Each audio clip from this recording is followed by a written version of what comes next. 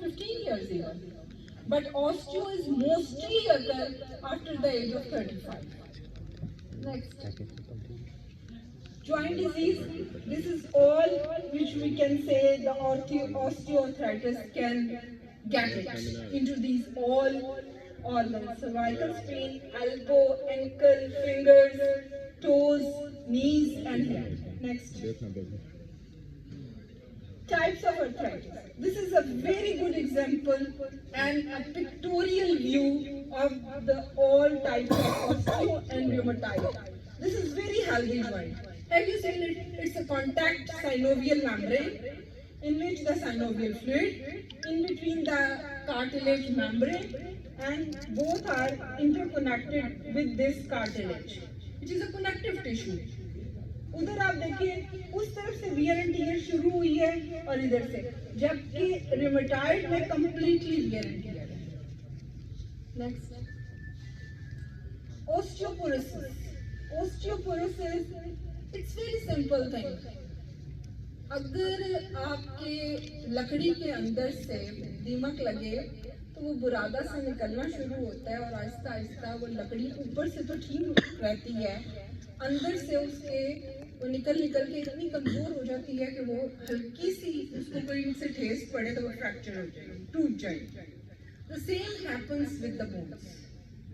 Bone density test जरूर करवाएं अपनी खवातीन का. पेशेंट का तो करवाना है, उसका वो भी करवाएं. अब एक इंस्ट्रूमेंट मिलता है जिससे body weight, bone density, surface area, body mass सब कुछ उस एक इंस्ट्रूमेंट से कैलकुलेट हो जाता है और वो ज्यादा से ज्यादा 15 से 18,000 का, इतना ज्यादा नहीं है.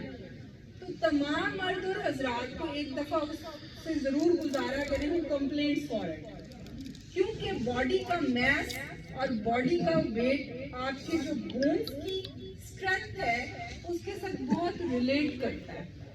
अब उसमें से जब बोन डेंसिटी कम होती जाती है और पोरोसिटी क्लियर होती जाती है, पोरोसिटी होती है like gap between the osteoclast के बीच, बोन सेल्स के बीच गैप आना शुरू हो जाता है ड्यू टू मेनी रीजंस. सबसे बड़ा रीजन है कि हमारी जीआईटी से कैल्शियम की एब्जॉर्प्शन नहीं होती. आपके पास फीमेल्स खास तौर पे आ गए, फीमेल्स की तीनों जो कंडीशंस, हार्मोनल कंडीशंस होती हैं, वो प्री मीनोपॉज और पोस्ट मीनोपॉज फर्क होती हैं. अब तो ये फर्क भी खत्म हो गया. मेल्स में भी ओस्टियोपोरोसिस बहुत तेजी से हो रहा है, स्पेशली वो इलाके जिनमें सूरज की रोशनी. अच्छा, एक गलत कंसेप्ट है जी, विटामिन डी मिल रहा है. विटामिन डी 8 बजे से पहले होता है, वो सिर्फ यूवीबी रेस के जरिए होता है. हर UV rays A B C आपके लिए फायदेमंद नहीं है. वो रेज जो सुबह तड़के उठ के हमारे बुजुर्ग चहलकदमी करते थे, that was a better way to get the vitamin D from the sun.